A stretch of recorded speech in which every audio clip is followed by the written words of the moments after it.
కానీ మా ప్రజలు కానీ మా కార్యకర్తలు కానీ ఇవాళ మా తెలుగుదేశం కుటుంబం కానీ మీరు చంద్రబాబు నాయుడు గారిని లేకపోతే తెలుగుదేశం పార్టీని లేకపోతే తెలుగుదేశం కార్యకర్తలు తెలుగుదేశం సంస్థాగతంగా నిర్మించుకున్న పార్టీని మీరు విమర్శిస్తుంటే ఎవరు ఊరుకోరు.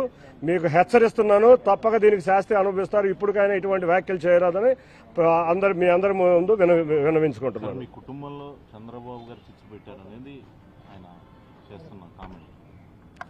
మాకు అదే చెప్తున్నాను, చంద్రబాబు నాయుడు గారు మా కుటుంబ గొడవలకి చంద్రబాబు నాయుడు గారికి ఎటువంటి సంబంధం లేదు. మాకు 1999 నుంచి మా కుటుంబంలో సమస్యలు ఉంటానే ఉన్నాయి, నిరంతరం ఉంటానే ఉన్నాయి. అవన్నీ ఎప్పటికప్పుడు సర్దుకుంటా మళ్ళీ నేను సర్దుకుంటా వస్తున్నాను. సర్దుకుంటా వచ్చినా కూడా ఆయన ఇంకా మారకుండా అట్లాగే ఉన్నారు. 2014 ఎలక్షన్లో కూడా దగ్గరుండి చేసి మళ్ళీ వెళ్ళిపోయాను.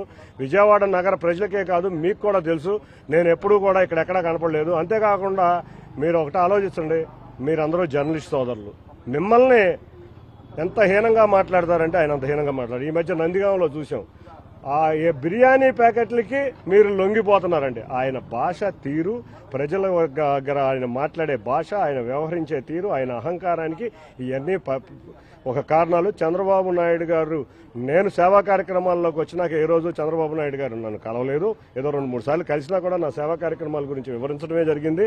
అంతేకాకుండా తను వెళ్ళిపోదామని గత 4 సంవత్సరాల నుంచి మొత్తం మీకే తెలుసు, అందరికీ తెలుసు, వైసీపీ నాయకులు అందరితోనూ కోవర్ట్గా చేస్తున్నారని ప్రజలందరూ అనుకుంటున్నారు.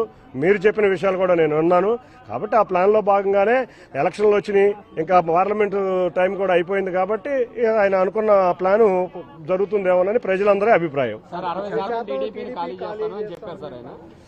ఏమండి, మహామహులు వెళ్ళిపోయిన రోజే టీడీపీ ఖాళీ అవ్వలేదు. టీడీపీ తెలుగుదేశం పసుపు కుటుంబం చాలా ఎన్ని కష్టాలు ఎదురైనా ఎన్ని ఎదుర్కొన్నా మీరు చూశారు. 2019 నుంచి ఎన్నో కేసులు జరిగినాయి, ఎన్నో దాడులు జరిగినాయి, ఎంతో మందిని హత్యలు చేశారు. అయినా కూడా కార్యకర్తలు పార్టీని ముందుండి నడిచి పార్టీని నిలబెట్టారు. ఇటువంటి వాళ్ళు వచ్చినా పోయినా ఎవరైనా, అంటే నేనంటే ఆయన అని కాదు, ఎటువంటి వ్యాఖ్యానాలు చేసే వ్యక్తులు ఎవరికైనా తగిన శాస్తి జరుగుద్ది. అడ్రస్ లేకుండా వెళ్ళిపోతారు.